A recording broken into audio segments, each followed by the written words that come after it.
Friends, good morning. मैं Rahul Kumar Kesarwani, access ITI YouTube channel platform पर आप सभी का स्वागत है।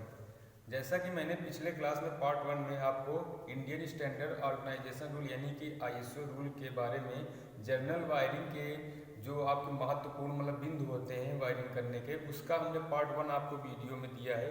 आज आपको हम सेकेंड पार्ट देंगे इस वीडियो के लेक्चर में, जो आपके कि कुछ पॉइंट हमने आपका ब्लैक बोर्ड में लिख रखे हैं, तो इसके बारे में हम आपको बताएंगे कि अगला क्या पॉइंट होता है इंडियन स्टैंडर्ड ऑर्गेनाइजेशन रूल के अकॉर्डिंग जो आपके चलते हैं। तो आपको हमने कल 9 पॉइंट शायद हमने आपको बताया था, आज हम आपको 10 पॉइंट बताएंगे। तो आपका पहला पॉइंट ये है कि मुख्य स्विच से वितरण बोर्ड तक का चालक की माप कुल लोड के अनुसार होना चाहिए।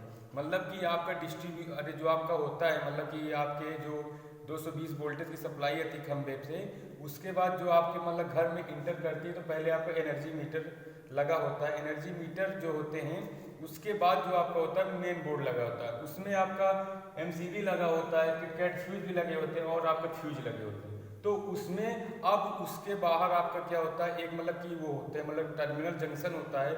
उस टर्मिनल जंक्शन से आपकी कि पूरे कि घर के लिए यानी कि जितने आपके कमरे हैं, जितने आपके कमरे होते हैं उनके लिए सर्किट वहीं से निकलती है।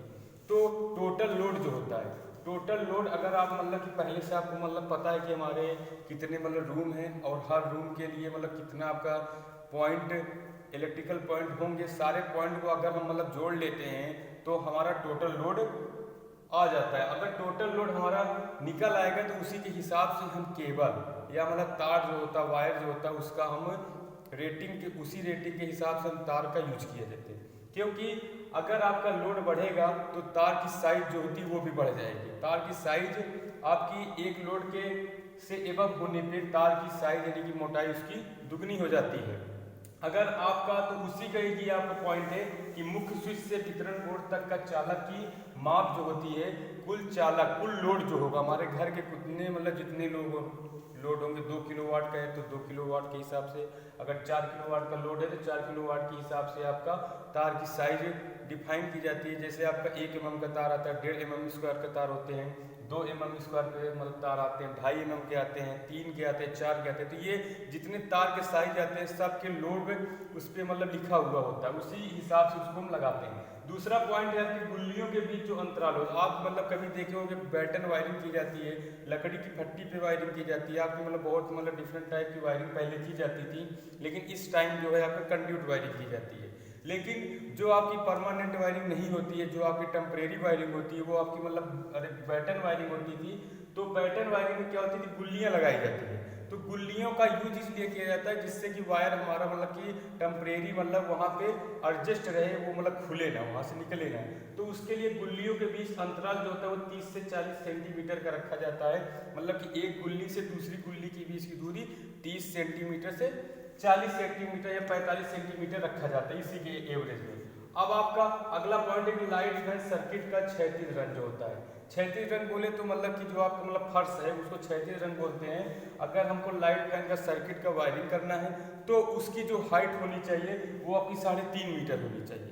यानी फर्श से ऊपर जो आपकी तार की वायरिंग जा रही है कमरे में, वो वायरिंग जो होनी चाहिए वो आपकी 3.5 मीटर होनी चाहिए। लेकिन अगर आपको आपका जैसे कि आपका जो सेलिंग है, जो सेलिंग छत जो पड़ा हुआ है, वो छत की हाइट अगर कोई हो सकता है कि कम भी हो या फिर आपका ज़्यादा हो।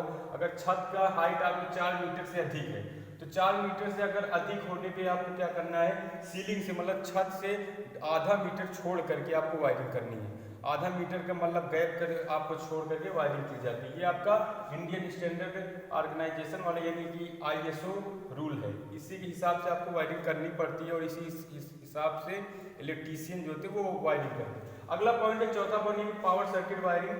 पावर सर्किट वायरिंग उसे कहते हैं जिसमें आपका कि करंट जो होता है वो ज़्यादा जाता है, यानी कि 6 एम्पियर से एबव अगर करंट जाएगी, 6 एम्पियर से ज़्यादा की करंट जाएगी, 6 एम्पियर से 16 एम्पियर तक की अगर हमारे सर्किट में करंट लेना है, या कोई सिस्टम जैसे आपका AC हो गया और आपका जैसे फ्रिज होते हैं, या आपका कि कूलर हो गया, और आपके जो कि हाई वोल्टेज के होते हैं यानी हाई की रेटिंग के सिस्टम होते हैं, उसको चलाने के लिए हम पावर सर्किट का वायरिंग का यूज करते हैं। उसको लाइट फैन में हम नहीं जोड़ सकते क्योंकि लाइट फैन जो होते हैं वो कम वोल्टेज के होते हैं, यानी कम करंट लेते हैं, लेकिन पावर सर्किट वायरिंग जो होते हैं वो अधिक करंट लेती है। तो अधिक करंट लेने के लिए हमको पावर सर्किट वायरिंग जो होती है वो क्षैतिज मतलब कि फर्श से 2.5 मीटर की ऊंचाई पर रखनी चाहिए।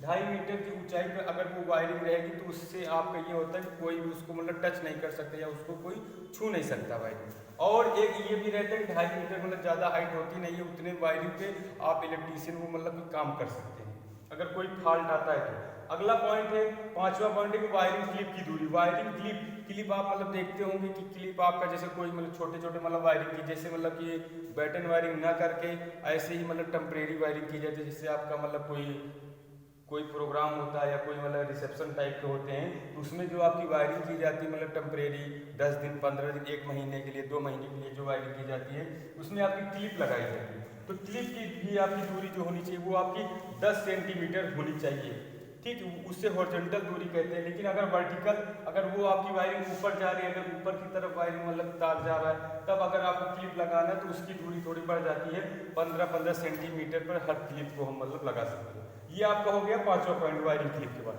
अगला है कि सभी वायरिंग के धातु जो होते हैं वो 3 पिन का सॉकेट होता है। जैसे आपका फ्रिज हो गया, कूलर हो गया, इसमें आपका मतलब कि धातु के मतलब रहते मेटल, यानी कि जिसमें करंट का फ्लो हो सकता है आसानी से, या जिसका बॉडी अगर आपका धातु का बना है तो उसमें भी अगर अर्थ आने लगेगा, अगर आपने मतलब 2 पिन का सॉकेट को अगर यूज कर रहे हो 2 पिन के सॉकेट का, तो उसमें अगर कभी कभी क्या होता है कि आपके सिस्टम में अर्थ आ गया, अगर उस सिस्टम में अर्थ आ गया तो अगर कोई उसको मतलब टच करेगा तो उसके बॉडी में करंट जाने लगे। तो उसके लिए आपको क्या करना है कि सभी वायरिंग के धातु व 3 पिन का सॉकेट में एक पिन जो होता है आपका मोटा जो होता है पिन, उस पिन को क्या करना है आपको अर्थ करना, मतलब हमेशा अर्थिंग की जानी चाहिए। अर्थिंग से पैसा बचाना नहीं चाहिए, अर्थिंग जरूरी होनी चाहिए, क्योंकि जान है तो जहान है। तो इसलिए आपको इस वायरिंग का यूज मतलब कि आपका अर्थिंग करना बहुत जरूरी हो। अगला पॉइंट है कि लाइट फैन की फर्श से ऊंचाई कितनी होनी चाहिए। अगर लाइट फैन आपका बना है या आपने लाइट फैन की वायरिंग कर रहे हो तो उसको अगर फर्श से ऊंचाई रखनी है तो 1.25 मीटर की होनी चाहिए, ठीक। तो ये प्रकाश बिंदु का है। अगला है स्विच बोर्ड या स्विच बोर्ड उसे कहते हैं, जैसे आपने मतलब कि आपके मेन बोर्ड हो गया या आपके अगला मतलब कि जो आप मतलब कमरे जितने या आपके रूम के वायरिंग कर रहे हो तो उसमें जो आप स्विच बोर्ड लगा रहे हो उस स्विच बोर्ड की हाइट भी जो होनी चाहिए मतलब कि फर्श से वो 1.25 मीटर की होनी चाहिए, इससे कम नहीं रखना चाहिए। इससे कम रखोगे, अगर इससे ज़्यादा भी रखते हो तो थोड़ा बहुत मतलब कि एडजस्ट हो जाता है, लेकिन अगर इससे मतलब कम रखोगे तो आपको क्या होगा, स्विच बोर्ड बहुत नीचे हो जाएगा, काफ़ी उससे कोई भी मतलब टच कर सकता है, इसलिए मतलब फॉल्ट अगर आ जाता है तो वो मतलब घटना मतलब घट सकती है। अगला है कि 5 एम्पीयर के सॉकेट की ऊंचाई। अगर 5 एम्पीयर का कोई सॉकेट है अगर जो कि मतलब स्विच बोर्ड में आपका मतलब सेट रहता है तो वो भी आपका जब आपका स्विच बोर्ड की हाइट 1.25 मीटर पे है तो आपका स्विच बोर्ड में ये 5 एम्पीयर के सॉकेट भी 1.25 मीटर पे, क्योंकि उसी के ऊपर रखा मतलब लगा रहता है। या 15, अगर दूसरा देखा तो 15 एम्पीयर की सॉकेट जो आपकी मतलब कि आपको मतलब कल वाले यानी कि फर्स्ट वीडियो में हमने आपको ये बताया था कि आपका जो 15 एम्पीयर का जो सॉकेट होता है उसमें आप 3000 वाट या मतलब दे सकते हो या तो 2 पॉइंट दे सकते हो, ये आपका वायरिंग का रूल है। उससे ज़्यादा नहीं दे सकते, अगर उससे ज़्यादा दोगे तो फॉल्ट होने के ज़्यादा चांसेज होती है। तो इसीलिए 15 एम्पीयर का अगर सॉकेट है जो आप मतलब फ्रिज कूलर एसी के लिए मतलब लगाना चाहते हो तो उसको 1.5 मीटर की ऊंचाई पर मतलब लगा सकते हो, या फिर कभी कभी देखो 25 सेंटीमीटर पर भी आपका सॉकेट लगा रहता है 16 एम्पीयर वाला, उसी को पावर सॉकेट कहते हैं। अब इसके बाद कि अगर वायरिंग यानी जीआई वायर क्या है, जीआई वायर होता है आपका, ये आपका एक अर्थिंग के लिए मतलब किया जाता है। जो आपका अर्थिंग करते हैं वो 14 स्टैंडर्ड वायर गेज यानी कि 14 SWG यानी स्टैंडर्ड वायर गेज होता है। ये आपकी मतलब वो होते हैं वायर का मतलब साइज होता है, तो 14 स्टैंडर्ड वायर गेज का ही तार का आपको अर्थिंग में यूज करना है, और वो भी जीआई का तार होता है। जीआई के वायर के तार के बारे में आप जानते हैं, तो उसी का ही यूज करना है अर्थिंग के रूप में, ठीक। इससे इस चीज़ का अर्थिंग का ये आपका मतलब 10वां पॉइंट है जो आपका मतलब लास्ट पॉइंट था। और आपका जैसे हो गया कि आप मतलब जैसे क्या कहते हैं आपका मतलब कि बाथरूम की वायरिंग होती है, तो बाथरूम की वायरिंग आपकी 1.25 मीटर की हाइट पर होनी चाहिए, क्योंकि बाथरूम का जो आपका फर्श होता है वो छोटे पे हो जाता है, तो इसलिए उसकी वायरिंग आपको थोड़ा मतलब कि कम ही भी रख देना चाहिए। और आपका जैसे मतलब दीवार की जो होती है मोटाई उसको 25 सेंटीमीटर मानते हैं कि 25 सेंटीमीटर की हमारी दीवार की मोटाई होती है, ठीक। तो उस हिसाब से हम वायरिंग किया जाता है। ये आपका मतलब कि कल आपने कुछ पॉइंट बताया था और ये आज का पॉइंट हमने बताया था। तो स्टैंड ये जनरल वायरिंग के अगर करना है आपको तो इस चीज़ के बारे में आपको जानकारी होना बहुत ज़रूरी है। अगर नहीं होगा तो आप मतलब गलती करेंगे और वहाँ पे फॉल्ट बहुत हो सकता है, जिससे आपको नुकसान हो सकता है। तो ये रहा आपका दूसरा पार्ट जो आपका जनरल वायरिंग का इंड पार्ट था। अब आप इस वीडियो को देखिएगा और मतलब लाइक करिएगा और अगर कोई कमेंट होगा तो उसको बताइएगा। Thank you class.